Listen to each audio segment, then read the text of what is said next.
아멘. 오늘은 추수감사 주일입니다.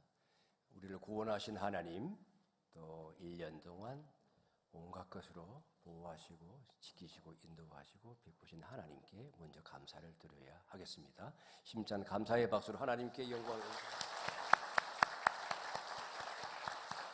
여러분 앞뒤 좌우에 주일마다 함께 예배드리는 우리의 지체들이 있어서 우리의 예배가 은혜롭고 또 풍성해집니다.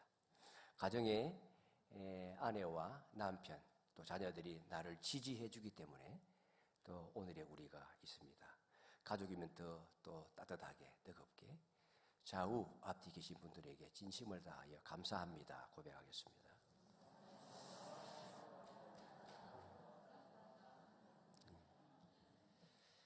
기도하겠습니다. 하나님, 오늘도 추수감사절을 맞이하여 감사하는 마음을 가지고 주님 앞에 나왔습니다.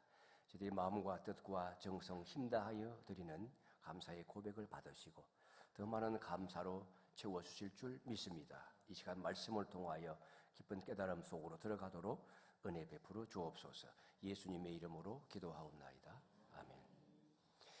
네, 추수감사절 해마다 오는 절기입니다. 추수감사절에 오면 한 해 동안 베풀어 주신 하나님의 은혜에 감사합니다라는 고백을 우리가 드리죠. 마땅히 드려야 할 고백입니다. 그러나 추수감사절은 한 끼 음식을 먹고 지나가는 것으로 끝나는 것이 아니고 특정한 절기의 시즌에만 누리는 것이 아니고 우리의 일상생활 속에 리듬이 되어야 하고 하나님을 믿는 성도들의 존재의 고백이 되어야 되겠습니다. 다윗이 오늘 시편을 보게 되면 그 감사를 더 멀리 확장시키고 더 깊이 뿌리를 받고 더 높이 끌어올리는 모습을 볼 수가 있습니다. 다윗은 이 103편 오늘 읽은 본문을 보시면 인생의 한계와 덧없음을 인정하고 있습니다. 그런데 거기에서 좌절하거나 낙심하는 것이 아니고 동시에 하나님이 얼마나 위대하시고 얼마나 크신 분이시며 영원하신 분이신지 그것을 깨닫고 그것을 찬양합니다. 그러면서 나 자신만 찬양할 것이 아니라 여러분, 우리 공동체, 우리 모두가 하나님 앞에 찬양을 드려야 하고 나아가서 보이지 아니하는 영적인 세계에 있는 모든 피조물, 너희 하늘에 있는 천사들이여, 천군들이여, 그리고 지상에 있는 모든 피조물들이여 너희들도 여호와를 찬양하라. 그렇게 찬양해야 할 대상들을 점점 확장해 가는 것을 볼 수가 있습니다. 우리가 이 103편을 가지고 세 차례 말씀을 나누었습니다. 지난주에는 감사의 시작이 기억이라는 사실을 살펴보았고 월요일 특별 새벽 기도회 때는 감사의 성장은 깨달음이라는 사실을 살펴보았고 오늘은 감사의 완성은 하늘에 닿는 찬양과 예배라는 사실을 생각해 보려고 합니다. 자, 그러면 우리의 감사가 어떻게 해야 온전하게 되어 하나님의 보좌에 상달할 수가 있겠습니까? 첫째는 우리의 시선이 영원을 향할 때에 우리의 감사가 완성됩니다. 15절 16절 말씀 같이 읽겠습니다. 시작. 인생은 그 날이 풀과 같으며 그 영화가 들의 꽃과 같도다. 그것은 바람이 지나가면 없어지나니 그 있던 자리도 다시 알지 못하거니와. 여러분 이 구절 보시면 얼마나 사실적입니까? 인간의 짧음과 연약함을 인정하고 있어요. 그런데 이 연약함을 다윗은 신앙의 시선으로 승화시키고 있어요. 비록 짧은 인생이지만 이게 무의미하다고 생각하지를 않는 거예요. 하나님과 연결되어지게 될 때에 감사할 수밖에 없다. 찬양할 수밖에 없다. 노래할 수밖에 없다라고 고백하는 거예요. 여러분의 고백은 어떻습니까? 다윗이 그 인간의 연약함을 깨달으면서 이렇게 고백하는 것은 자연스럽다고 생각하시나요? 다윗만큼 화려한 권세와 영광을 누린 사람이 이 땅에 있나요? 그는 왕으로서 온갖 권세와 명예와 재물, 건강을 누렸어요. 물론 죄를 짓고 징계를 받고 쫓겨다니기도 하고 파란만장한 생애를 보내긴 했지만 누구보다도 영화로운 삶을 살았어요. 그런데 지금 자신의 존재가 들풀과 같다. 그리고 그 들풀에서 피어나는 들꽃과 같다. 이렇게 고백을 하잖아요.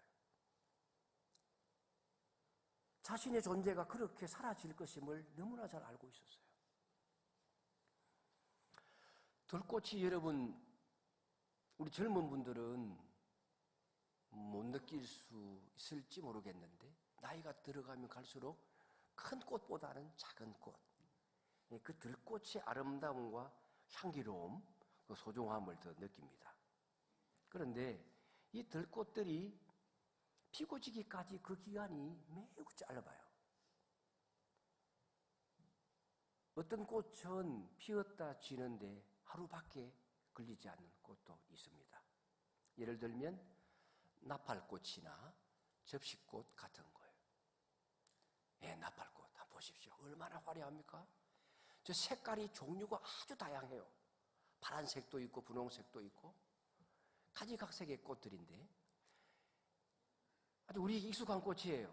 어린 시절 학교 담장에 피어 있기도 하고 우리 시골집 담벼락에도 피어 있기도 하고 여기 교회에서 저희 집으로 가는 길목으로 가다 보게 되어지면 8월, 9월에 한창 피어요. 매일같이 새로운 꽃들이 피어나요. 그냥 지나갈 수가 없어서 카메라로 사진을 제가 찍고 지금도 보관이 되어져 있는데 이 나팔꽃을 영어로 무엇이라고 부릅니까? 모닝 글로리라고 부릅니다. 문방구 제품 이름이 아니고 모닝 글로리. 왜 모닝 글로리일까요? 그 꽃의 영화로움이 오전 반나절에 끝나기 때문이에요. 새벽에 피었다가 정오 무렵이면 벌써 시들기 시작해요. 그리고 해가 지면 같이 지는 거예요.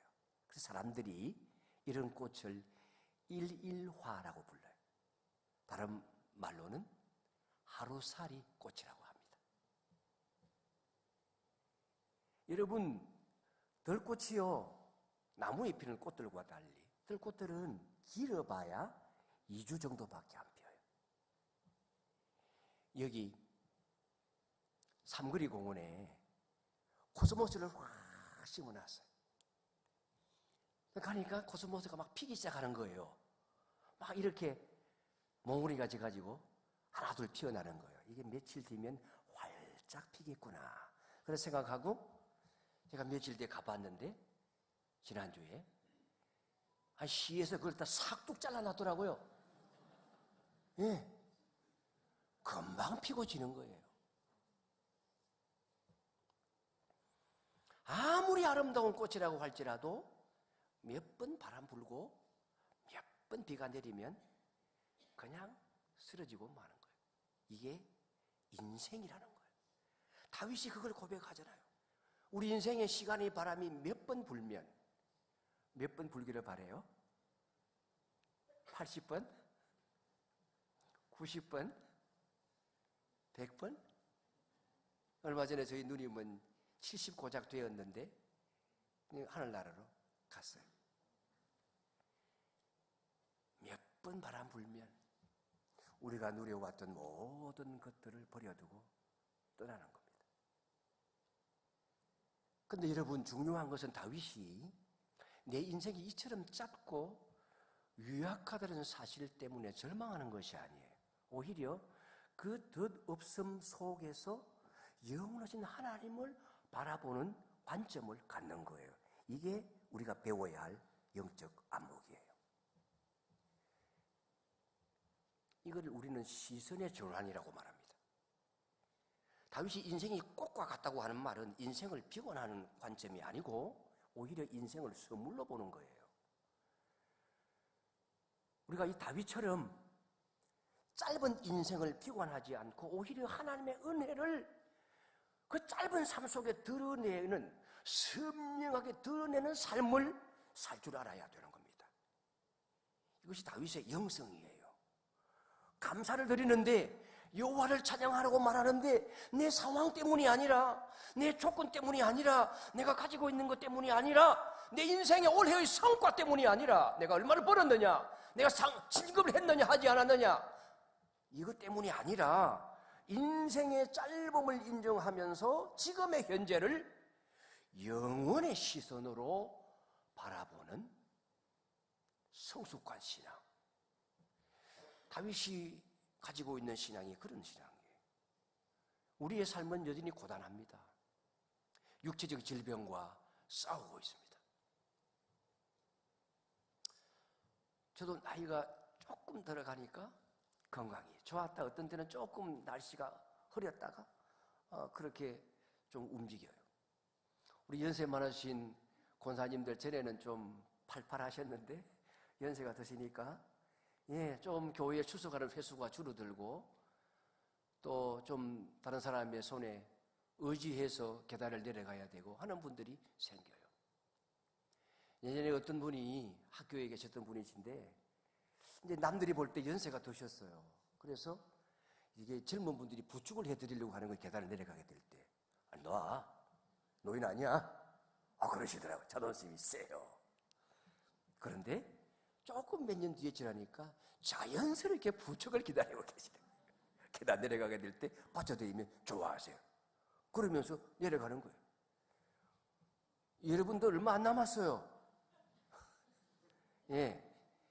뭐 생생하고 팔팔하신 것 같이 지금은 자리 보행하시며 가고 싶은 곳으로 가시지만 얼마 안 남았다고요.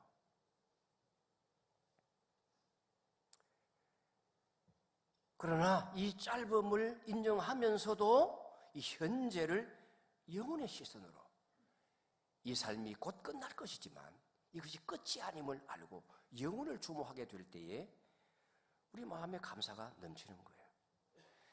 영원하신 하나님을 바라보는 영적 신앙을 가진 성도들이 되시기를 주의 이름으로 축원합니다. 그래야 진짜 감사가 나오는 거예요. 두 번째는 하나님의 인자하심을 끝까지 신뢰해야 우리의 감사가 완성돼요. 17절 말씀 같이 읽습니다. 여호와의 인자하심은 자기를 경외하는 자에게 영원부터 영원까지 이르며 그의 의는 자손의 자손에게 이르리니. 여러분, 여기 인자하심은 우리가 첫 번째 103편을 묵상할 때도 나왔던 용어예요. 헤세드라고 하는, 교회에서는 자주 반복되어지는, 하나님에게만 적용되어지는 사랑을 말하는 거예요. 이건 영원한 언약적 사랑을 말하는 거예요. 그래서 여기에 그 인자하심에 대한 설명이 그 뒤에 붙어 있어요. 영원까지, 영원부터 영원까지 이르리로다. 이 사랑이 하나님의 인자하심이에요. 사람의 사랑과는 다른 거예요. 그런데 오늘 이 구절에 보시면 한글 번역에는 빠져있는 단어 하나가 있어요. 원어 성경에는 있는 단어예요.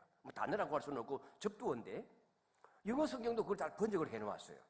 그 단어가 뭔가 하면 그러나라고 하는 단어예요. 헤세드라는 말 앞에 그러나라고 하는 접두어가 붙어 있어요. 그래서 이 그러나라는 것은 앞에 나오는 표현, 인간이 덜풀과 같고 덜풀의 꽃과 같이 짧다는 사실을 인정하지만 그러나라는 사실을 강조하고 있는 겁니다. 그러나를 넣어가지고 같이 한번 읽어보겠습니다. 시작. 그러나 여호와의 인자하심은 자기를 경외하는 자에게 영원부터 영원까지 이르며 그의 의는 자손의 자손에게 이르리니. 여기에 감사의 조건이 있는 거예요. 여기에 우리 인생에 희망이 있는 거예요. 내 인생은 연약하고 짧지만 곧 지나가겠지만 인생의 짧음으로 끝나는 것이 아니다. 영원한 하나님과 우리는 맞닿아 있다. 그 하나님의 사랑은 내가 쇠퇴해져가는 육신적 연약함과 내가 가진 것이 아무것도 없는 빈곤함과 관계없다. 하나님의 사랑은 영원부터 영원까지 이른다. 여기에 이 그러나라고 하는 단어가 갖는 역할이 상당히 중요한 거예요. 인간과 하나님을 가르는 경계선이에요. 인간의 절망과 하나님을 향한 인간의 감사의 차이를 만드는 분기점이에요. 그러나 인생은 풀과 같고 들의 꽃과 같이 짧고 연약한 존재이지만, 그러나 하나님의 우리를 향한 사랑은 영원부터 영원까지 이르리로다. 그러니 그 하나님이 나를 붙잡고 계시는 한 감사하지 않을 수가 없다. 여러분, 그래서 우리의 신앙은 이 그러나의 신앙이에요. 인생은 짧지만 그러나 하나님은 영원하시다. 우리 인간의 사랑은 수시로 변한다. 그러나 우리를 향한 하나님의 사랑은 변하지 않는다. 인간의 신실함, 인간의 의리 믿을 수 없는 것이다. 그러나 하나님의 신실하심, 하나님의 성실하심은 영원하시다. 결코 흔들리지 않으신다. 지금 다윗이 붙들고 있는 사랑이 이 사랑이에요. 그냥 인자하심이 성경에 무수히 많이 나오지만 이건 그냥 우리 인간적인 차원의 사랑으로, 조건에 의한 사랑으로, give and take인데 주고 나면 돌아오는 게 없는 사람하고는 절교해버리는 그와 같은 계산적인 세속적인 사랑이 아니라, 가진 것을 아무것도 내게 주지 아니한다 할지라도, 받고 난 다음에 보답이 없는 인간이라고 할지라도 한번 맺은 하나님의 사랑의 언약은 끝까지 변치 아니하시는 이 사랑으로 나를 사랑하시는 그 하나님의 사랑에 대한 깨달음이 있다고 한다면, 그 인자하심에 대한 신뢰 때문에 하나님 앞에 감사하지 않을 수가 없는 거죠. 이런 감사가 하나님이 받으시는 감사라는 거예요. 이런 감사가 하늘에 닿는 감사라고 하는 것입니다. 여러분, 우리의 삶의 눈물, 한 해 동안 겪었던 고난, 또 실패, 실언, 실수, 보이지 말아야 될 이런 잘못들, 알게 모르게 지은 죄악들, 그 침묵의 모든 시간, 그 모든 순간 속에도 하나님은 나를 떠나지 아니하시고 내 곁에 계시고 나를 어루만져 주시고 회복할 기회를 주시고, 잘못을 알면 됐어, 괜찮아, 너무 낙담하지 마, 다시 일어나, 막힌 문을 열어주시고 쓰러지지 않도록 지탱해 주시고, 쓰러지면 다시 일으켜 세워주시고, 때로는 강한 자존감으로 잘못을 시인하지 않을 때 끝까지 기다려주시는 그 인내를 통해서 우리로 하여금 온갖 난관을 극복하게 하시는 하나님이 우리 편이시기 때문에, 그래서 지금의 내가 여기에 있는 줄로 믿습니다. 그 사랑을 깨닫고 오늘도 감사할 수 있기를 바랍니다. 마지막으로 시편 103편 마지막 부분을 보시면 19절부터 22절까지 장엄한 찬양의 폭발이 일어납니다. 감사의 여정은 결국은 찬양으로 끝나요. 예배로 마무리됩니다. 19절 말씀 같이 읽습니다. 여호와께서 그의 보좌를 하늘에 세우시고 그의 왕권으로 만유를 다스리시도다. 자, 여러분, 여기 다윗은 하나님이 베푸신 은혜에 대한 그 고마운 느낌으로만 끝나지 않아요. 우리가 추수감사절에는 특별한 감사의 마음으로 1년의 감사를 매주 했지만, 특별히 한 해의 기준으로 하나님 앞에 물질을 바쳐요. 이게 추수감사 헌금이에요. 저도 1년의 삶을 생각하면서 하나님 앞에 그 물질의 감사의 수위를 정해요. 추수감사절에는 얼마를 드려야 될까? 그러나 이 추수감사절은 그렇게 헌금을 드리는 것으로 끝나지 않습니다. 다윗처럼 우리의 최종적인 감사는 궁극적으로 하나님을 향한 찬양으로 마무리되는 거예요. 이 103편 우리가 살펴보았을 때 맨 먼저 드려야 할 찬양의 당사자들은 남이 아니라 나였어요. 1절부터 5절에서 다윗은 내 영혼아 여호와를 송축하라 라고 자신에게 명령했어요. 그 6절부터 14절까지의 말씀을 보면 우리 공동체에게 베푸신 하나님의 은혜에 대하여 감사하라고 요청하고 있어요. 교회 공동체, 우리가 속한 공동체가 하나님 앞에 집단적으로 감사를 드리는 거예요. 그리고 오늘 본문 말씀에서는 그 대상을 더 확장해 가요. 우리의 눈에는 보이지 아니하나 엄연히 존재하는 천상의 존재들에게 명령하는 거예요. 천사들아, 너희들도 하나님을 송축하라. 20절 말씀 같이 읽겠습니다. 능력이 있어 여호와의 말씀을 행하며 그의 말씀의 소리를 듣는 여호와의 천사들이여 여호와를 송축하라. 뿐만 아니라 영적인 세계에는 또 다른 역할을 감당하는 존재들이 있습니다. 그게 하늘의 천군들이에요. 천사들이에요. 하늘의 군대, 너희들도 찬양하라. 21절 말씀 같이 읽습니다. 시작. 그에게 수종들며 그의 뜻을 행하는 모든 천군이여 여호와를 송축하라. 마지막에는 모든 피조물에게, 여러분, 우리의 눈에 보이지 아니하는 수많은 피조물이 있습니다. 얼마나 많은 미생물들이 있습니까? 그들조차도 그의 존재의 자체를 통해서 본성적으로 하나님을 찬양해야 할 필요가 있습니다. 온갖 꽃들도, 모든 피조물도, 하늘을 나는 모든 새들도, 천상에 박혀져 있는 모든 해와 별과 달들도 하나님을 찬양해야 하기에 22절 말씀 같이 읽겠습니다. 여호와의 지으심을 받고 그가 다스리는 모든 곳에 있는 너희여 여호와를 송축하라. 아멘.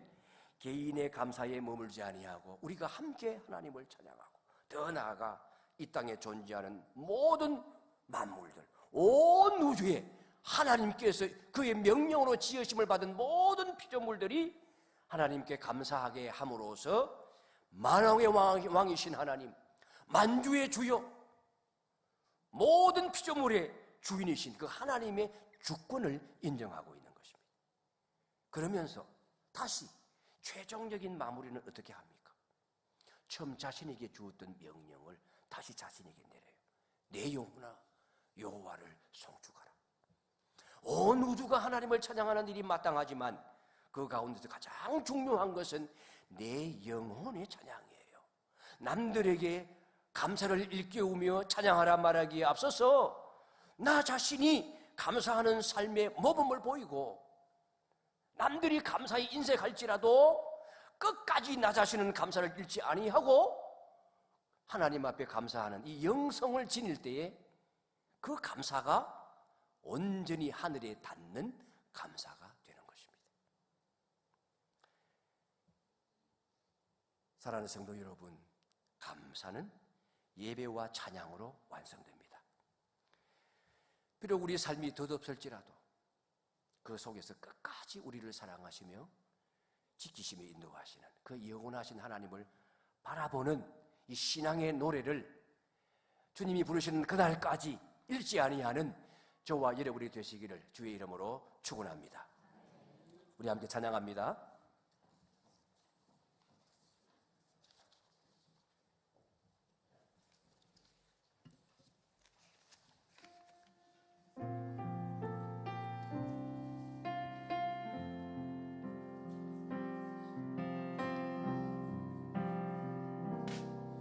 해가 뜨는 새 아침 밝았네. 이제 다시